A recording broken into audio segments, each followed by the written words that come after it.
to seek into the future a transformation of how energy is being supplied, how agriculture is being managed, how forest becomes an asset standing, not being chopped down.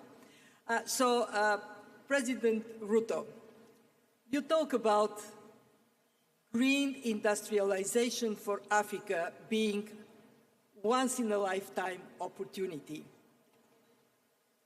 What do you expect from finance, the discussion we have today, so this opportunity is realized? What is your vision? What is your ambition?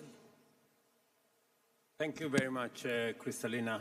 And I associate myself with everything President Macron has said, especially in the space of where are we going to find additional new revenue sources for climate financing. The Africa Climate Summit brought African leaders together.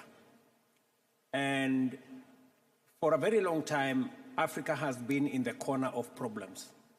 We're trying to move Africa from being in the corner of problems to the corner of solutions. And we stated very clearly that we have ideas, we have suggestions, we believe Africa has the greatest stake in contributing to the solution around climate change. And we got ourselves here, this problem of climate change, because of energy, fossil fuel energy. We will get out of here again because of energy, renewable energy. And that renewable energy is in abundance in Africa. And that is why we believe that we are very well positioned to be part of the solution to the challenge we have today, so that, as Macron says, no country is left between making a choice between development or climate action. So we made a conscious proposition in the Africa Climate Summit. Number one, we said we are positioning Africa with our assets, that Africa has huge potential. We have 60% of the world's renewable energy. We have 40% of the world's minerals that can be used for transition. We have the largest, maybe 2/3 of the world's uncultivated arable land. We have the world's youngest population.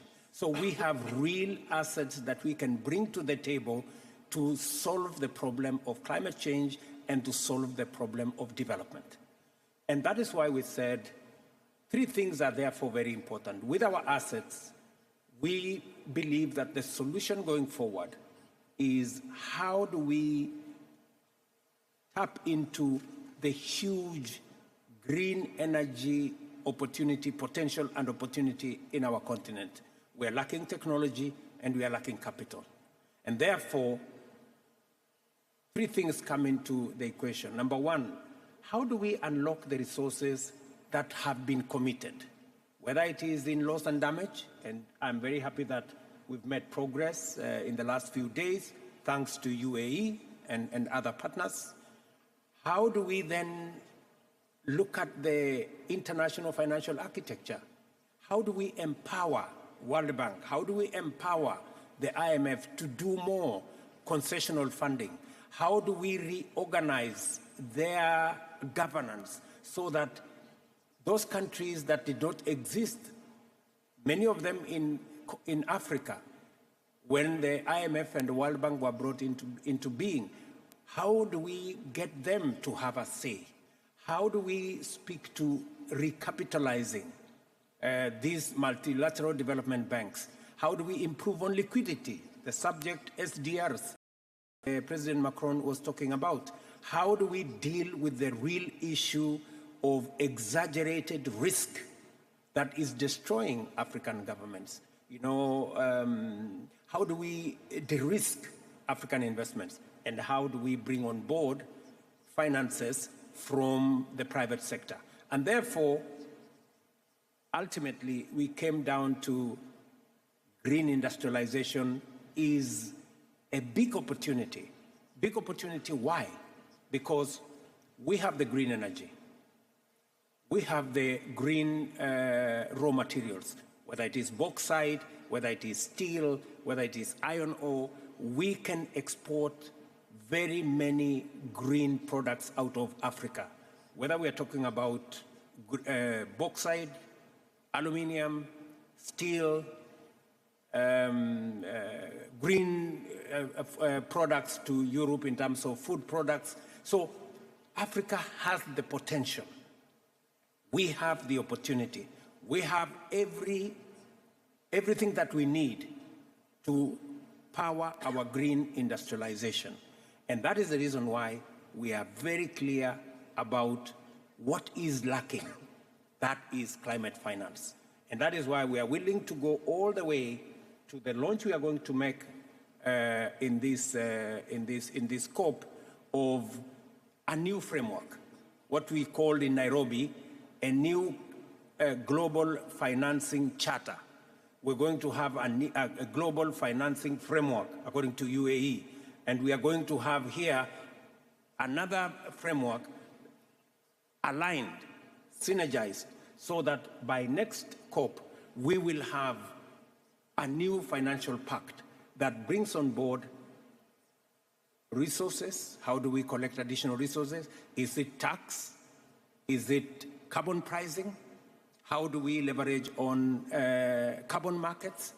How do we bring into the equation all the issues around natural carbon sinks, whether they are our forests, whether they are our peatlands, whether the majority of these are in the part of the continent we come from. So we believe that Africa can make a huge contribution with our assets if we were to agree on how financing can be obtained, and we are ready and willing to play our part, including making a contribution in the new financing framework. Excellent. Thank you very much. Look, you listed all the assets of Africa. It is very clear there cannot be a prosperous world without a prosperous Africa. One asset I would add is leadership.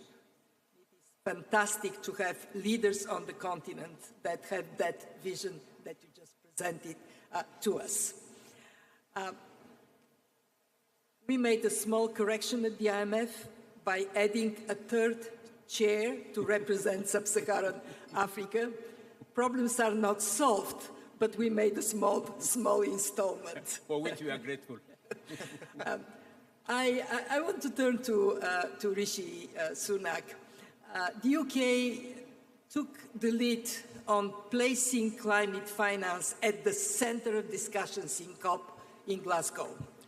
And the UK has been fantastic in promoting innovations to make the financial capacity of multilateral development banks, of the IMF, go further than otherwise through guarantees and other forms of innovation. So what next? Where do you see the UK making further contributions in the financial arena? Prime Minister Sunak. Thanks, Kristalina, and it's been good to work with you on this topic for some years now. I guess let me start by saying that I recognize the frustrations about the limits of development and climate finance, right? If you look at it, developing countries pay 5 times more to borrow on private capital markets.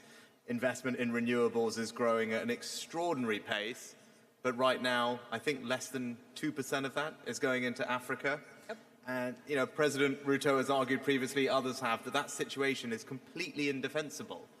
And I agree. I think we would all agree with that. And that's why the $30 billion Global Climate Fund that's been announced is so welcome. It's why the Global Climate Framework is so important. And I'm pleased that the UK is supporting that. But if we want, Kristalina, as you said, this bigger, better financial system that's going to help us get the SDGs back on track, deliver all the Paris agreements, and actually reverse biodiversity loss, then I think there are probably 3 areas where we need to focus, and it overlaps a lot with Emmanuel said earlier. I think the first is we just need fresh thinking about how we do this. And that's why a while ago we pioneered the use of climate resilient debt clauses, so that climate disasters don't become economic disasters, and those should be standard across the board by 2025. They will make an enormous difference. We need reform of the financial institutions. You and I have spoken about that in the past, and we support a conditional capital increase for the World Bank, and Ajay is sitting there because where we can stretch these balance sheets to make a difference, we should, and I know that we will.